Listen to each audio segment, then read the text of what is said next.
You are listening to the 5 a.m. podcast, and today is your day. Good morning, 5 a.m. community. Welcome to another conversation that gets to the heart of how we connect with our communities. I'm your host, Michael Klassen, and today we're exploring something that impacts every one of us, and it's how we share and consume information about the places we call home. Many of us wake up early because we believe in being proactive rather than reactive, and that philosophy extends to how we engage with our neighborhoods, towns, and our cities. Now, what if the same mindset could transform how local stories are told? Well, our guest today, Sam Anthony, he's passionate about reimagining the relationship between communities and information sharing. Through his work with Your News, he is exploring how technology can help everyday people become active participants in local storytelling rather than just passive consumers. So, in a time when many feel disconnected from mainstream media, Sam is interested in how giving people tools to share what matters to them might rebuild that trust and strengthen those community bonds. So, whether it's highlighting a local business achievement, showcasing a school event, or bringing attention to neighborhood issues that deserve more coverage, his work touches on questions about voice, representation, and what it means to truly be informed about the places we live. For our 5 a.m. community who believe in intentional living and making an impact where you are, this conversation offers fascinating perspectives on how information sharing shapes our sense of belonging and agency. Now, of course, a hearty welcome to you wherever you are tuning in or listening from. Please consider sharing this with 3 friends.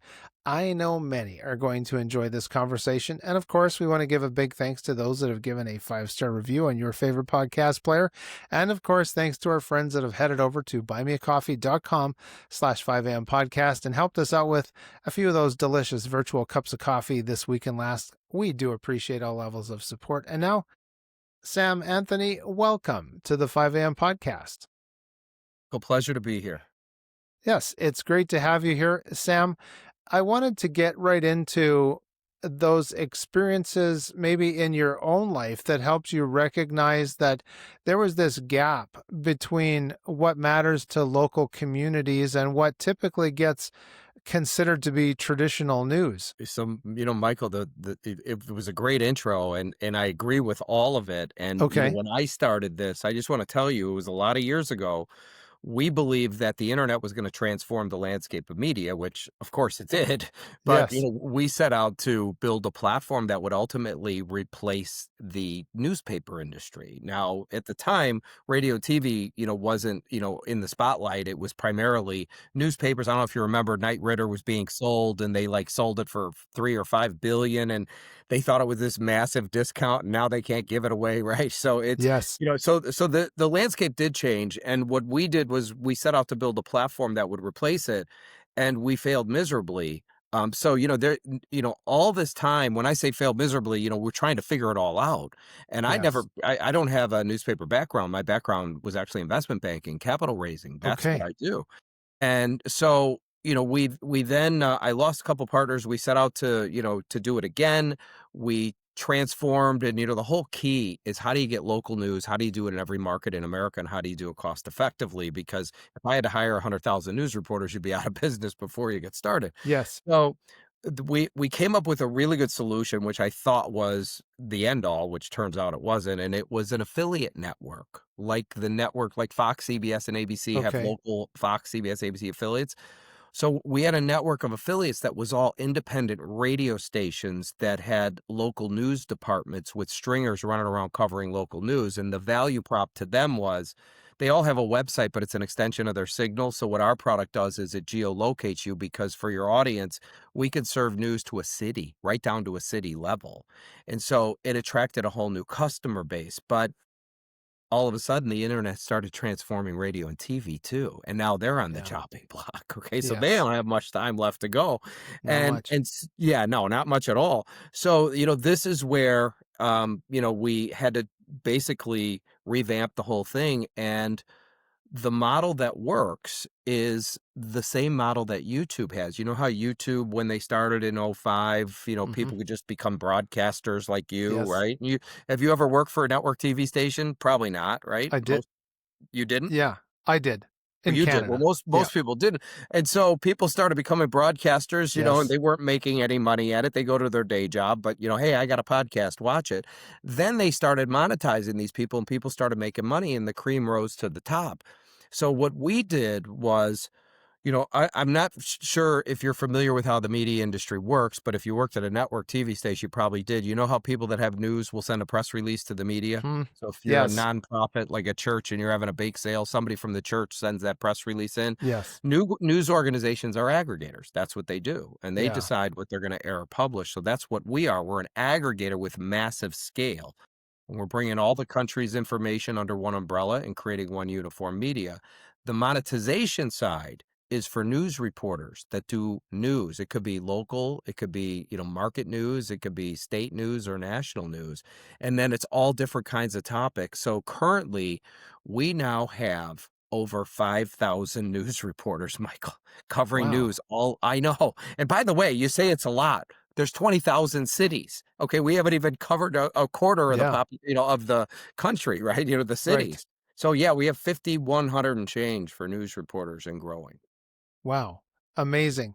And as you were talking about that whole transition from newspapers, and I repeated news for a reason, but then you go into the cable stations and the over the air stations.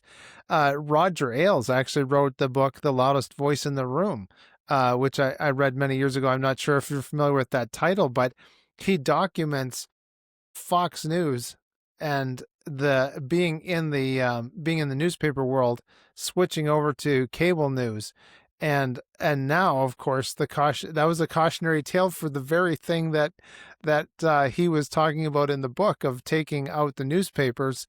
Now the internet is taking out the terrestrial cable and air and radio as well, Yeah, and it's all going away. it is, and it's just it's been able to. We have the opportunity to distill information right down, like you're saying, to the geolocations. I wanted to then ask you this whole trust challenge, because many people they'll wake up, they're feeling disconnected from mainstream news sources. You don't kind of support me in my ideology, or we're disconnecting on different levels, and then trust gets into that equation as well. So then, from your perspective, what's at the root of this trust challenge that I'm calling it, of how many might feel like the community participation is the way to address that? Well, first of all, that's a good question because, people ask me, well, how do you fact check everything? And the answer is, Hmm. it's impossible. I mean, how Yeah. could I possibly know what happened at a city council meeting last night in your town? Yes. So the only thing journalists have is their credibility. And the moment they lie, they lose it. So let's say, for the sake of argument, somebody puts up a false story about something. There's going to be people in the community that say, I was there, that's a lie. And then we Yes. look into it, which, by the way, hasn't happened yet. But in the event that it does, and we're sure somebody's going to infiltrate the system and put up BS, you just get rid of that content creator and then they're gone. Yeah, the content creators that we have, they bring their own audience to the table. So there's the other answer to your question. Okay. So, like, I have a guy that does auto racing news, specifically Formula One. He has thousands of people. He does a podcast and written news, and he has thousands of people on YouTube. Well, they all come to me to consume his content, right? They trust him already. Not that there's anything to lie about, Right.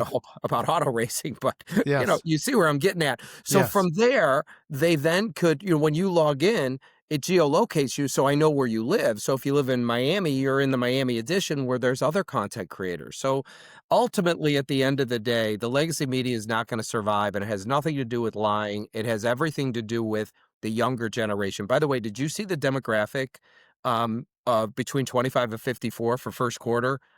What the viewership was for cable news? Thanks for watching the show. Just a reminder that you can get all of our resources, other episodes, and read our blog posts at 5ampodcast.com. Gold prices have historically risen during economic uncertainty. The time is now. Visit mindstandgold.com. Oh, I didn't see it, but I can imagine there's the toilet and then there's lower down. Oh God. So you coming from advertising knows that's the number one audience Yes. that the advertisers want to reach, the 25 to 54 demographic. I've been saying it like when Adweek came out with the numbers, the numbers were horrific when it came to cable news, but in particular, the younger generation, Hmm. I went, "Oh my God, that's the news." Well, Megyn Kelly said it last week. I'm like, "Did she hear me?" I mean, because I've been, I've been on 100 podcasts since then. So Yes. the numbers were about 500,000 people over a 3-month time frame. Okay, for your audience, I don't know if you know what that is, but that's like literally nothing. It's like 200. It's like 180,000 people a month. Okay, I mean it's Yes. nothing. And It here's is the reason nothing. why. It's because everybody's on platforms like Hmm. TikTok, like Instagram, right? Facebook, Well, yeah, whatever. They're getting their news in other places, and so the money follows the people. The end. absolutely. Absolutely. And, there's, uh, I won't call them dinosaurs, but they're people that are stuck. They're trapped in their old mindsets and their old structures. And they have forgotten that money follows the eyeballs, that cost per mil, as we would say, of no, no, no, no. The money's not coming to you because you don't have the eyeballs. Well, how about if we just don't even look? Like, and that it's amazing to hear, that 500,000 number, and yet that's nothing. We need more than that, but it's because people are going somewhere else. And so, do you think it then has to do with, let's say, the untold stories? There's maybe those types of meaningful local stories that tend to fall through the cracks in this current economic, I want to say the current information ecosystem, rather. And and why is this then better for that community well-being? Well, first of all, when you're talking about economics, you're talking about the downsizing of the legacy media. So I don't know if you know this, but just on LinkedIn, there's 500,000 people that call themselves freelancers. They're basically part of the downsizing of the mainstream media. They have nowhere to go. There's 200,000 kids on LinkedIn there that just came out of universities, broadcast journalism or Yeah, journalism school. Nobody's yeah, hiring these people, right? yeah, So on top of it, with the core staff of people that are working at these broadcast stations, whether it's radio or whether it's TV, if television news is 30 minutes, right? How can you yep, possibly squeeze everything in? And you have to yep, do the things that matter most, which are broader. You can't talk about somebody's little league mm-hmm, game. It's going that's to right. be broader information. So what you're describing and what we do is who knows the community better than the people who live there, and who's Yes, going to report on that stuff better. So it doesn't matter if somebody like you decides you want to be on my platform and you want to be because you love to eat at restaurants, you want to do restaurant reviews, right? We have a food and wine section. Or somebody else may like theater and they want to go to the local theater and do the plays and become a theater critic or whatever the case may be. I mean, it's so broad in scope and we could drill down to the local. So if somebody wants to cover the little league game, if it's a parent, I mean, that's sports news for that particular city. So that's how granular we can get with this stuff. So this is where by the time we build this out, I mean, if I had 5 people a city, Michael, that's 100,000 news reporters. There's yeah, 20,000 cities. So right, it's far great, probably 10 times that number, right? right, And that's yeah. just the US. Yes, and I'm one of those senior broadcast producers that was just too expensive for the bottom line anymore. And Exactly. talking about the 500,000 or 250,000 people on LinkedIn. I mean, the 250,000 I think are just kind of like the new graduates, not to mention the people that were managing teams of people like I was. I And talk to them all the time, yeah, and so we journalists. just have to pivot and find new ways to do things. And of course, thankfully, I think on the production side, there's a lot of transferable skills that go somewhere. But when you spend 20 years working or more in an industry, you feel kind of typecast. But you I know, get it. I it, get it. it goes on, and I am grateful to be able to be doing 5 a.m. podcast, which has been growing very well, and so we're grateful to our 5 a.m. community. And again, it comes down to that word community, and so this citizen perspective. How does that experience of sharing your own community story differ from simply consuming news that maybe somebody else has curated and decided this is what the people get to see tonight? That's just it. So we live in a world with centralized news, right? Everybody's seeing the Sinclair Broadcasting where the 50 Yeah, TVs are that's saying the right. same thing at the same time, right? Yep, And so it's that whole top-down approach. You know that came from corporate. Somebody yep, obviously sent it to the local markets. And so there's no independent reporting. And I can assure you, look, I'm old enough to know back in the 80s, there was over 500 independent news outlets. Today there's 6. Okay, so there you go. So it all consolidated. Well, all of that stuff's going away. And what's going to replace it is going to be a platform like mine. We just happen to be the only one. Hyperlocal news. Remember, a platform like X where you could have millions of content creators, which drives hundreds of millions of people, which attracts billions of dollars in ad revenue, which then gets spread out to all the content creators based on views, right? It's what we do completely decentralizes the news business and it democratizes who gets yeah, to say it, which is really important because now no I don't, well, you should know this. If you're in the news business and you work for a network or like a newspaper, you could be an investigative journalist, come up with some huge story, and they don't have to run it, or they can change the whole story because you're their employee to make it the opposite of what it says. I yes, couldn't even believe they did that, right? So if it's somebody's brother or cousin or a big advertiser, it doesn't get run. So here's how our model works. If you're the news reporter, you're the editor in chief, and you're also the content review board. If you say it goes, yeah. it goes. You better be accurate. And here's the reason why, because you're responsible for your own content. I'm not. I'm just distribution and monetization. Yeah, Yeah, that's it. It's like using a cell phone, an Apple phone to call a hitman. Apple's not responsible for using their device. that's right. Yeah, Exactly. And the same should be applied to Remington or something like that. exactly. Yes. And it's kind of like you're talking, even we're even seeing the decentralization, like the Brave browser, for example, or some of these other even crypto markets. It's that decentralization of what people have tried to consolidate. I'm thinking of like fiat currency or certain other types of browsers that come from the big corporations. So let's talk then about barriers to participation. And then, so in your mind, then what typically maybe holds people back from sharing the stories they find meaningful? I think you touched on this already a little bit about the nepotism angle, and then how can these barriers be lowered? And it sounds like you've got an answer for that too. So, when it comes to the content creators, this would be the advice I would give any content creator, because the future of news is going to be online distribution with monetization. That's where it's all going to go. And the bigger your social media following, the better it is. Because at the end of the day, the only thing we are, it's kind of like if you and me built the football stadium. We don't play in the NFL. We just sell tickets and That's right. concessions, right? The Yeah. draw is the teams. Yes. So we let them play. In our case, we're not, we're in the stadium business. That's what we're in. The stadium is the Yes. platform and they're the draw. But what they need to do is build social media. So what happens is when they submit an article, they could share it out on their social media pages to the people that trust them and follow them. And when Uh-huh. they click that link, it turns into money for them. We sell all the ads. So when Yeah. it comes to sharing these stories, it's the content creators that are really distributing their own content. In addition, like any platform owner, we're creating tools for the content creators. Like we're in the process of doing something where can follow you if you were on our platform. So over time, you may have 10,000 people that follow you. And the moment you post a story, it immediately alerts 10,000 people that Michael just posted an article and they can go read or watch the video. So, it's stuff like this that enhances revenue generation, which is our job. That's what we're supposed to do. Right. And that's what people are looking for. So then how can people get in touch with you and your platform?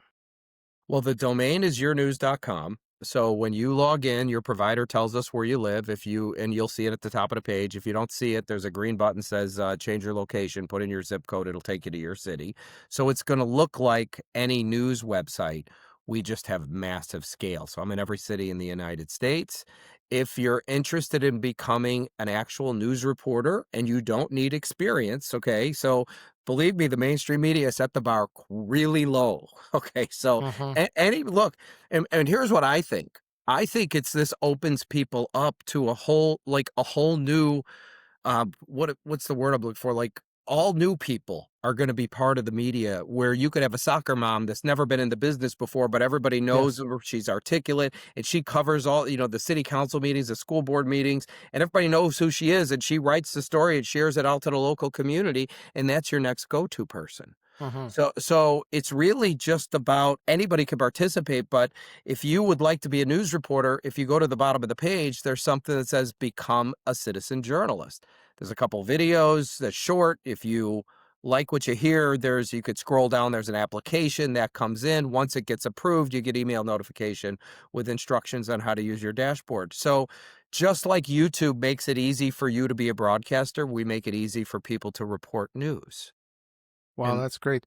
So, have you then seen maybe some local digital storytelling create a real world connection, maybe between neighbors who might not have interacted? Well, that I'm not sure. I'm sure it's happened, Okay. but the stuff Yeah. that I see, Michael, because I do advertising on LinkedIn to people that are freelancers, and I put US, but you know what I found? A lot of people outside the US were applying.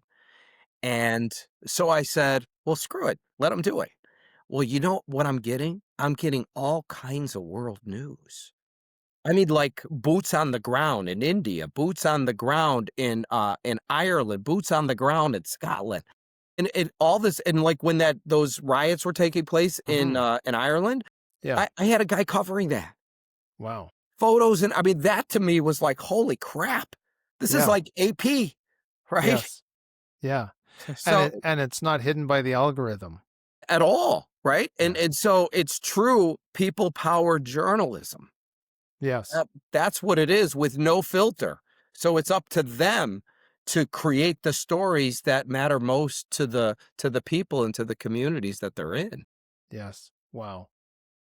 That's it's great to hear this idea of the power to the people of having that community impact. And how about for maybe the business world? Because too, it sometimes seems like if you're into the business news and you're watching the the usual suspects that we have available to us, um, is there room for business? And maybe have you seen some benefits as that for that kind of genre as well? I was thinking about the Sure. Formula One racing, but what can you tell us about the business benefits? So here's the thing about content creators, and you know this. There's some Yes. people that are passionate about cooking. There's some people that are passionate about sports. There's some people that are about politics. You name it, right? Everybody has their niche. I talk to some women that are passionate about fashion. That's what they like to write about. You know how hard it is in this day and age to get a job and say, okay, I want a fashion magazine? It doesn't exist. So next thing Yes. you know, they're writing about auto racing or something they don't even know anything about. So Yes. what this allows is for the content creators themselves to be able to stay in their lane with what they know best. So I have people that do business news, people that do sports news, tennis, golf, soccer, hockey, thousands of them, right? World news, entertainment news, all the stuff going on in Hollywood. We have content creators, movie reviews, theater Oh, is that critics. right? It's Wow. look at all the categories. If you go to yournews.com and mouse over national news, you'll see all the Yes. different categories. Wow. So as long as we have a category for it, we can publish it. Wow. That's exciting. So, is there a piece of wisdom that you've gained from doing your work of the intersection of technology and community and media that really sticks out in your mind of kind of something that you've observed during this whole process? Well, since I was part of the whole process from start Yes. to finish, I mean, I've observed everything. And I will tell you this, if for this is just goes for entrepreneurs. If you have passion for what you're doing and you believe in it, Yes. then you never quit because the moment you quit, it's over. So Yeah. in the case of like what I'm doing, things are starting to pick up steam and we're getting much bigger, much quicker. And the reason is because all of a sudden where there was no demand, there's a demand. This is like going fishing and you don't need a fishing pole or bait because the fish just jump in the boat, right? Yeah. So, I mean, I think in the last 2 weeks, we picked up, over 100 news reporters, Wow. over That's 100. significant. That's You think? significant volume of I content. I have to tell you something else. Yes. So, this is something somebody asked me, and this is from a business side, because I Okay. did not know this. I know every single working part of our business. I could tell you anything that's going on in the industry and what's happening. But somebody asked me, we have investors, and one of the investors said, "So this platform, is your value come from your user base?" And I said, "Of course it does." And if you think about X, or it doesn't Mhm. matter, True Social or Facebook, Yeah. th- I could give you, Michael, X's technology, but if you don't have the users, it's worthless. Okay, Yeah. so you're not going to make a penny off it. It's the users that make it valuable. So he said to me, "What's the value of a user?" And I said, "That's a really good question. Let me get back to you on that." And so it took me a couple days to kind of think it through. It's the simplest formula on planet Earth. All these companies, for the most part, I mean, X was public, it was, Twitter, but now it's private. But all these companies are public, and they all report how many users they have. Mhm. And all you have to do is take the market cap of the company and divide the users into the market cap, and that'll tell you what the person's, what it's worth. Took me 2 days to figure that out. But then, so I did it with, like, I used X from the 46 billion that he paid for it, and I divided the 600 million users into it. And I don't remember what the number was. It was under $100. Facebook Yes. was the same thing. True Social was $84 or something like that per user. Right. So they're all under 100. And Yeah. I said, well, everybody could have a Facebook page, everybody can have an X page, but not everybody's a news reporter, right? Right. And news could be audio, could be video, could be print, right? So they're all the same, right? You could have a print guy that has 1 million followers, and you could have a podcaster that has 100. So I don't. There's news is news, whatever format. Well, I did YouTube, and YouTube's part of Alphabet, and I think they have Yes. a $2.4 trillion market cap, but it's 160 companies make that up. But they did an audit on YouTube, and YouTube's audit was 550 billion. So I took the amount of users, which was 51 million, so say 50 million into 550 billion, and it was $11,000 per user. And I said, right. So like you on YouTube are worth 11 grand. That's your number.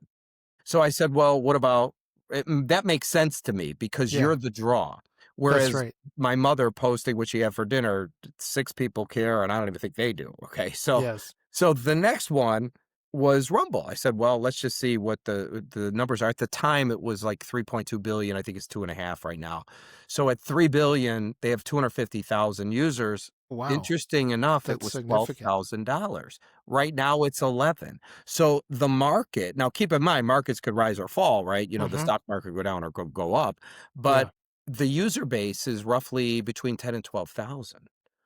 So the reason I'm telling you this is because once I realized that, and I have 5,000 users, my value is somewhere around 50 or 60 million. Yeah. Make Yeah. sense? Yeah, Yeah. sure does. And I went, wow. Well, that makes it easy because now from a goal perspective, how fast am I going to get to 10,000 and 20,000 and Mm. 50,000, right? Because I've got Yeah. a goal to be in 24 months to be at 50,000 news reporters, which you think that's a lot of people. Michael, it's 2 people a city. It's Yeah. like nothing, okay? Haven't even Right. started. I mean, that's how small it is. So, Yeah. I was pleasantly surprised to see that because then it made sense to me as to how they value these digital properties. Yes. And with us being the only players in this space, the trick is to build the user base as fast as possible. So that's what we're Mhm. doing. Wow. That's fascinating and interesting to look at the math too and the calculations and to think, uh, those how do those platforms actually value the people that are putting out information? And, that's very thought-provoking. It is. Uh, At the yeah. time they did it, they didn't know, okay? Yeah. It was all Right. speculation. Now they know revenue coming in, and here's what the value of the person, and it's the value of the person. You could be, you're part of 50 billion people on YouTube, right? So if Yeah. Joe Rogan, obviously he's more valuable than we would be, but Yes. if Joe left YouTube, it wouldn't dent their traffic. Okay, Hmm. you wouldn't even see a number go down. That's because he's Right. irrelevant when there's 50 million people. Yes. Yeah. And I guess that's too true then why certain platforms need to sell you a blue check mark or something that looks like Oh, that. verified? Yes. Is that what It's you mean? no, what I mean, well, that's why they need to sell those is because that has to be another form of revenue generation Of for the course. platform. Yeah. Yeah. So, Sam, I got to thank you. The time's flown by so fast, but thank you so much for joining me for this episode of 5 a.m. podcast. Yay. My pleasure, Michael. Great to meet you, and I'd love to have you on our platform as well. Yeah. Well, you certainly got the wheels rolling. That's good. Good. Well, and to our viewers, thank you. We appreciate you joining in on this conversation. And of course, if you haven't already, please help this channel grow with a like, share, and a subscribe. As we've heard, it's about community, ladies and gentlemen. So we thank you for being here. We do thank you for your participation. And until next time, please be sure to seize your day, enjoy those sunrises and sunsets, and all those adventures in between. I'm Michael Klassen. Thanks for watching the show. Just a reminder that you can get all of our resources, other episodes, and read our blog posts at 5ampodcast.com. Turn everyday teaching moments into valuable lessons about long-term wealth preservation. Gold prices have historically risen with economic uncertainty. The time is now. Visit mindstandgold.com.